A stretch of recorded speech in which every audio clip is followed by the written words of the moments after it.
Good morning. Thank you so much for tuning into my channel, Creating in the Waiting. Today I am working in my unicorn style journal. Trying to not make it super kidified. It seems like everything that I can find that's unicorn. And I don't want to just do unicorn images, just kind of like be unique, be authentic style journal. And there are a few things. This is so lovely. I did this decoupage here where I printed out on fabric and decoupage that lovely unicorn. So more images like this, and just some little things for people to write on that's kind of like just aesthetic, more creative style. So I wanted to pop on, I just did this pocket and put this music sheet in here. But what I wanted to do here is possibly leave like a writing spot. So I'm going to put some lace and possibly some ribbon and have some writing spot here where you have your vintage. And all the vintage papers that I put in my journal, they're not copies. They're true vintage ephemera or pieces. I wanted to do some stenciling here. So I wanted to pop on and show you guys how to do some blending or using different brushes, and it creates like a different effect.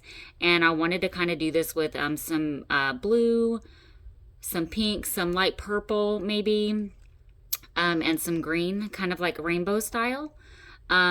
So I'm gonna go ahead and lay my stencil down. So this is gonna be the layout. Obviously my signature is not in my journal yet, as the cover is not even made. I do my signatures first usually, and then I create the cover. It just does better for me for whatever reason. I move my papers around too much to have it bound down and tied in. So this right here has like a glitter shimmer effect already. And I'm gonna move everything out of the way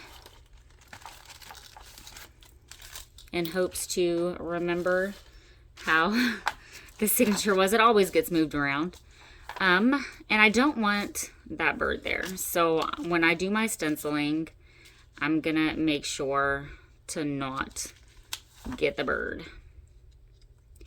And I really like using these little brushes here. And so for the small ones, you can find these at Michael's, Hobby Lobby. It's typically like with the inks, around the Tim Holtz stuff with the stamps.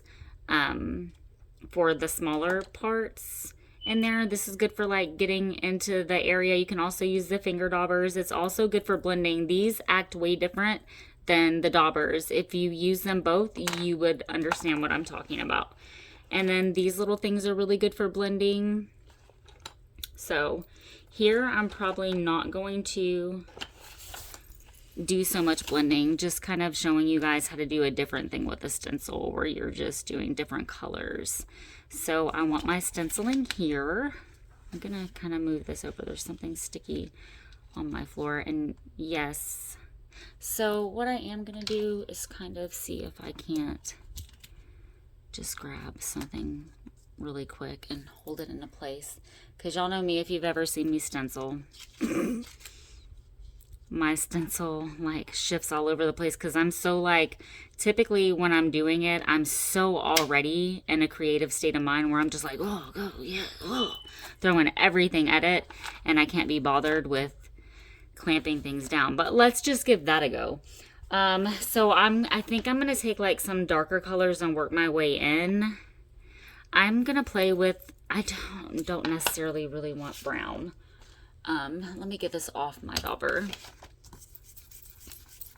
I mean, if it's in there a little bit, that's not so bad. I think I want to possibly start with some blue. So I'm gonna just come here, go kind of all the way around. This is not dark at all. Okay, there we go. A little bit's getting on there. Now, when you move the stencil, then you'll be like, oh, I see it now. I mean, you might think, oh, nothing's showing up. It looks kind of weird. And I am going to come along the edges as well. So right now, I'm just getting some color onto my stencil, trying my very hardest to miss that bird.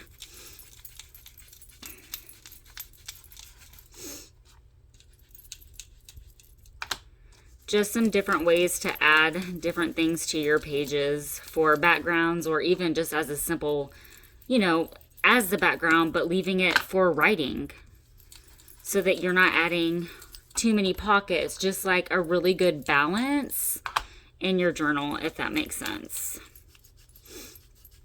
Because sometimes I'll start working on a journal and I'll be like, oh my God, I have like 19 pockets. Do we need that many pockets? And then we get stuck and we're like, well, I don't really know what else to do. Well, these are just different things.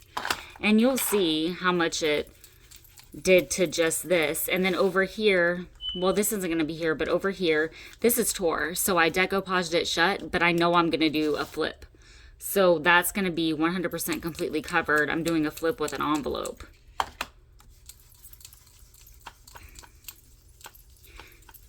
And this was kind of just sitting here because, like, in my stash, because whenever I created it, we can create something and we'll be like, oh, no, that does not look good. And we'll throw it to the side. And then I picked it up and I was like, oh my God, that's so cute. I mean, you just have to go back to things.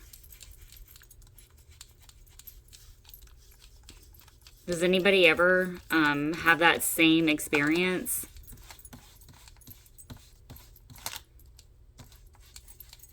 Guys, if you haven't subscribed to my channel, I would absolutely love it if you did.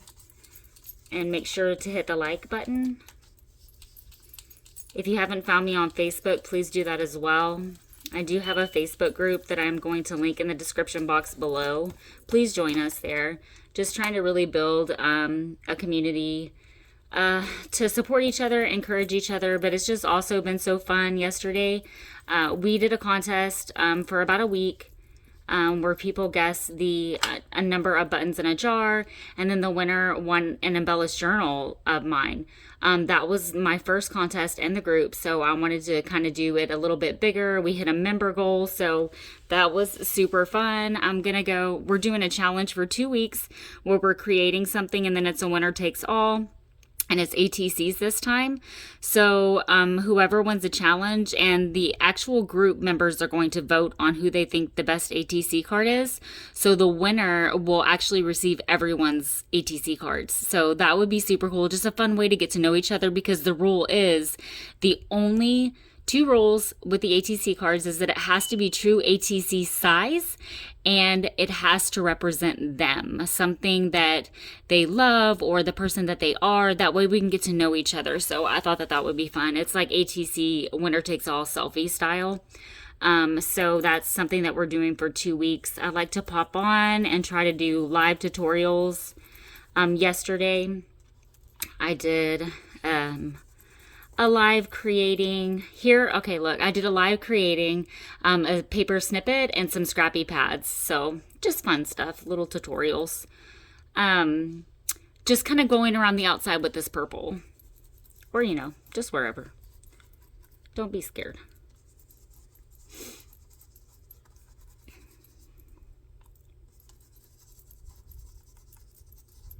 Gonna take some pink in here too, of course. Pink is life.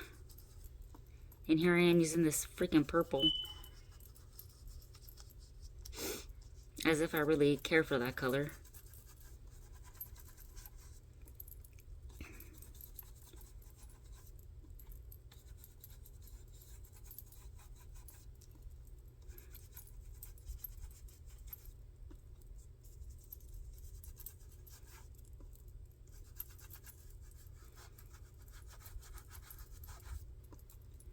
I still have actually 2 journals on clearance that I created a while back. And then I still have my Faithful Fairy journal for sale.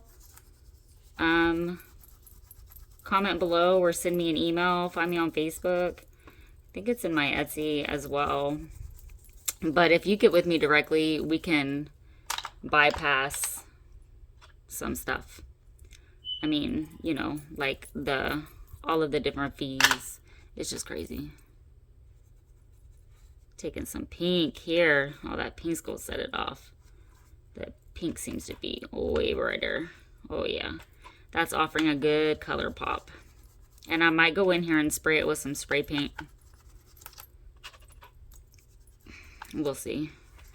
I don't really have any mask, so I don't like using all that stuff and breathing it in, even if the windows are open, even if I do it outside. I don't know. It just has a really weird effect with my health issues. So, and honestly, it's so toxic. It's not really good for anybody.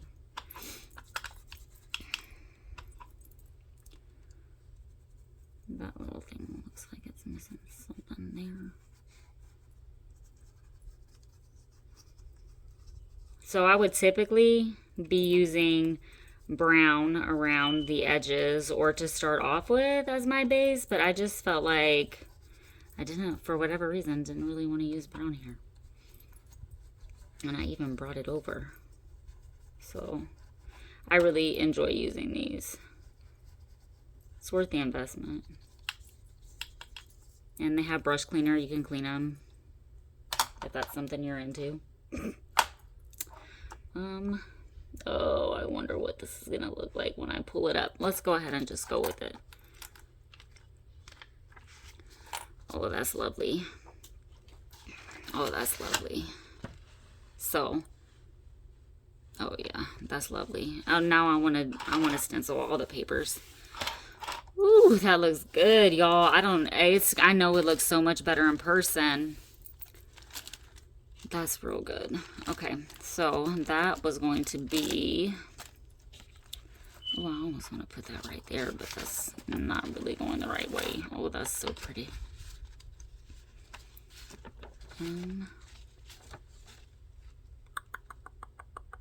No, okay, it's like this. Ooh, that's good. And look at this. So it looks, right? It looks a lot more complete. So you have, and this might invoke creativity in someone. So what you're trying to do is stir someone up, right? When you make a journal for someone or even for yourself, you're trying to inspire them. I've made journals and I've received journals where I'm not necessarily inspired to write in them. So my goal is to always try to maybe create something to inspire somebody to write in. Okay? I'm sorry, but I'd be inspired. I love that. That's absolutely gorgeous. So on this side, I'm going to do, like I said, the ribbon and the lace, but I'm not going to do that on camera right now. So this person can literally write all over right here. They can write right here. But once I add that lace right here, that's going to set it off, the lace and the ribbon. So I hope you guys are inspired. Don't be scared of stencils. You can find them for super cheap. Yeah, I work better with stencils than I actually do with stamps. I have a very hard time with stamps because if it's off a little bit, I'm like, ooh, that looks weird. So, and I know I've tried to use stamp blocks. I've tried like everything. I can master some of them, but some of them I'm just like, ooh, I don't know about this.